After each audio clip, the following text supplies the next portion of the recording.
Tuesday, October 27th, 1 week out from Election Day, and welcome back to The Advantage, where we will walk you through some of our data on political ads and spending. I'm Rachel. And I am Ben Tabor. How's everybody doing this week? So the theme of our show this week is kind of going to be records. We're basically at the end of the election, and we were taking a look back at some of the data, and we have been kind of astounded at the amount of spending and where it's been coming across kind of the entirety of the country here. So 1 week out from Election Day, we officially passed $8 billion spent in political ads for the cycle. And our initially projected number was $6.7 billion. So we've blown past that. Yeah, whoever made that number should be fired. Anyways, so $8 billion is obviously a lot just on the face of it. But when you compare it to previous cycles, it's just astounding. We had about $4 billion in 2018, which was itself a large record-breaking cycle. And we do have digital now, which drives the number up. But $8 billion. So where did that money come from? So I want to start first with the House, Sure. just super quickly, because no one's really talking about the House this year. There aren't that many contested seats. It's probably going to remain in Democratic control. Compared to 2018, it's not competitive at all. However, we've seen more money this year spent on the House than we saw in 2018. Yeah. 2018 was kind of the year of the House. Maybe it was just because we were so deep in it, but everything, it was all House all the time in 2018. 40 seats swung from red to blue. This year, it seems like there might be a net gain of 5 or 10 seats one way or the other, but probably not a substantial swing, probably a small Democratic swing there. But there's been over $1 billion spent in the House, which is more than we saw in 2018. So even in a relatively down cycle for the House as a whole, we still see the spending just breaking records. Right. So that's just, I think, indicative of this election cycle as a whole. That's just candidates are pouring money into their races. The Senate is also breaking records, and it's actually a competitive year for the Senate. We didn't think it was going to be, but it is. So what does that look like in a year where there's actually competition, there's some big spending races, there's the possibility of the Senate switching hands? What do those numbers look like? So the Senate is just about to crack $2 billion for the all Senate races as a whole for the 2019-2020 cycle. The largest we've seen is just about $1 billion in 2018. So we're basically seeing a doubling of spending in the Senate from one year to the next. And this is not what you would traditionally think of as a huge Senate year necessarily. Sure, there's a lot of Republican-held seats that are potentially up for grabs for Democrats, but they're not really in what you think of as like traditionally super expensive states. You don't have any Florida this year. You do have Texas, but you don't have a lot of these really larger super competitive states. You do have North Carolina, but there's reason to think that every Senate cycle from here on out is going to be more expensive than that. I don't really see any reason to think why not. Jamie Harrison has spent $80 million so far in his bid for South Carolina Senate. That's far more than has ever been spent in a South Carolina Senate race, or any South Carolina race for that matter. When you were just saying that's actually more than Bernie Sanders spent in the entire presidential primary. That's correct. So Bernie Sanders spent about $67 million in his presidential primary, and he was the best funded of the non-millionaire, billionaire Democratic primary kind of group there. So compared to Pete and to Biden and to those folks, he was the best funded of those. And Jamie Harrison has spent a pretty considerable amount more in one relatively small, relatively cheap seat. In his bid for Senate this year. I think that speaks volumes to just the amount of fundraising the Democratic candidates have had up and down the ticket. Yeah, I think it's interesting too that obviously there are a smaller number of Senate races every year than there are House races, but this year in particular, I feel like that money is really being concentrated in a key number of the races. So we talked last week that Iowa Senate had broken the $200 million mark. I think last time I looked, North Carolina was inching towards $250 million. So you put those two together, that's $450 million. That's almost a quarter of the entire total for the year. Like that in and of itself feels crazy and unprecedented, particularly when you think, North Carolina may be competitive, but when you think about a state like Iowa, in a Senate seat like Iowa, that we would not have guessed was in contention at the beginning of even 2020. And here we are, and there's just an absolute gobsmacking amount of money being spent on that one Senate race. And I would have told you, if you had told me this last year, I would have said there's a finite amount of money you can spend in a state like Iowa, but apparently there are a fair amount of media markets there, but it is a relatively cheap state.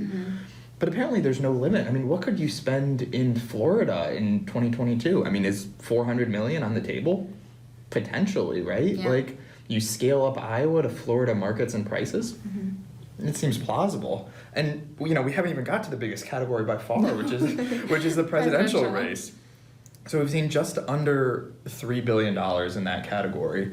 As we tweeted last week, Joe Biden is the highest spending presidential candidate ever. Of all time, yeah, you said he just broke 600 million. 600 million, yeah. And that's compared to Michael Bloomberg's previous high of 582 million. What I think is really interesting about that, because the commentary has been Michael Bloomberg spent that amount of money in 3-4 months? Yep. And it's taken Biden a year plus to hit that mark, to even catch up to where Bloomberg was. But I think what is notable about that is when you and I were speaking right before we started, Biden had only spent about 30 million in the primary, Something like that. and he hadn't spent much up through the summer. So even though he's been in the race far longer than Michael Bloomberg was, and even though it's taken him a little longer than it took Bloomberg to spend $500 million, most of that spending of his has come in the last couple of months of this cycle and isn't evenly stretched out between 2019 and 2020 in the same way.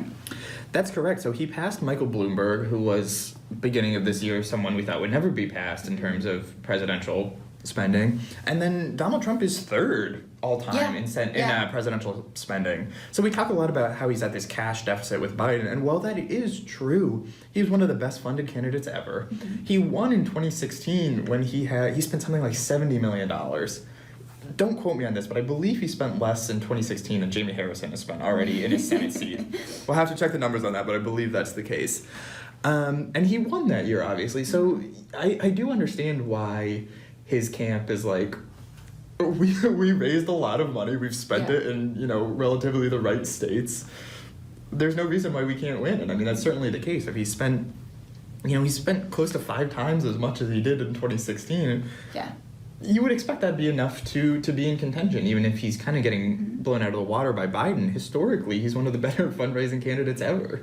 And I think it's interesting, too. It's just because of the Bloomberg number, because of the Biden number, and just how eye-popping those are, he kind of gets left off the list, but $340 million is not an unimpressive amount of money. Like, that is still a huge amount of money for any candidate to be spending. And when you look at that in tandem with what Biden is spending, I think it's just so indicative of 2020 as a whole. And whether or not we see future cycles surpass this, I'll be very curious if we do, or if it's just a byproduct of this year in particular. I do think that this year will be talked about and studied for a really long time because of just the sheer amounts of money that candidates had at their disposal, and the amount of small dollar fundraising that went into that. I mean, I know that's not really our area of expertise, but I know that both the Biden and the Trump campaign obviously are accepting lots of big money from some places, but have talked a lot about their grassroots fundraising dollars, their average donation amount. You know, these two campaigns have been funded in large part by just the American electorate. Which I think makes those numbers even more impressive when you think about where the lion's share of that money is coming from. Yeah, I mean, that's absolutely correct. And one of the things we've seen, that one of the trends of this cycle has been Democratic candidate cash being really overwhelming. Republican candidate cash breaking previous records, but still not being enough to really counter the just Democratic tsunami of cash we've seen. And then we've seen, you know, Republican and Democratic outside groups relatively spending at parity. It's not that one group has an overwhelming cash advantage from PACs, really. It's really just that the Democratic candidate money has been so unbelievable. You know, the base is all fired up. It'll be interesting to see if that continues into 2022. I mean, you've got about as activated a Democratic base as you could possibly have. You wonder if you see, if Biden does win and Democrats do have the trifecta in heading into 2022, you could see the equivalent on the Republican side where they have that same level of, you know, kind of activation from the base where it's really going into these candidates and they're funding people up and down the ballot. And I think that's what was interesting about 2018 too. I think there are a lot of parallels between the energy of the Democratic base between 2018 and 2020. And I guess you could look at all of that as like one big blur of an election and, you know, 4 years of the Trump administration and what that was doing to Democrats along the way. But it does beg the question if that type of base activation is what's required for massive spending levels like this. So to your point, if we get into 2022, 2024, and you see a flip and the Republican base is fired up and ready to get, if Joe Biden wins, ready to get a Joe Biden out of office, even if he doesn't, ready to take back the House, ready to look at a more competitive Senate map, depending on the outcome of November 3rd of this year, is that going to be the key variable? Is how fired up the base is drives how much money the candidates have to spend. I mean, it's a great question. I mean, that's something we've seen historically where the party in power tends to be hurt as the other party's more activated. I mean, I think you're exactly right. I think that probably makes sense and that'll probably be borne out. But one thing that seems for certain is that the cash race, and that has always been important, is becoming more and more important every year. I mean, there's something like 5 or 6 state house and state senate races in North Carolina with over $1 million in spending. It's just, that's not things you saw before. Right. So, I mean, it doesn't seem like that's going to be changing anytime soon. So the money is becoming more and more important, if anything. So we'll keep an eye out on that. And then if you have questions about how that breaks out by media type, you're welcome to reach out to Ben. But I do think a takeaway here is that is a huge boon for local broadcast. I'm sure that they are just having a time this year trying to keep up with all these orders. To be a TV station in North Carolina. And also, as we mentioned in the beginning of this podcast, now that we're tracking digital this year, we have a much better idea of the allocation of those dollars, and we know that digital has been no small part of campaign strategy this year, and there's been a whole lot of money spent on Facebook and Google. Yeah, absolutely. So money big, and everybody make sure you get out and vote before next Tuesday. Yeah, it's a week away. In the meantime, if you have questions, you can reach out to Ben at the email below. Have a good week, everybody. Stay sane.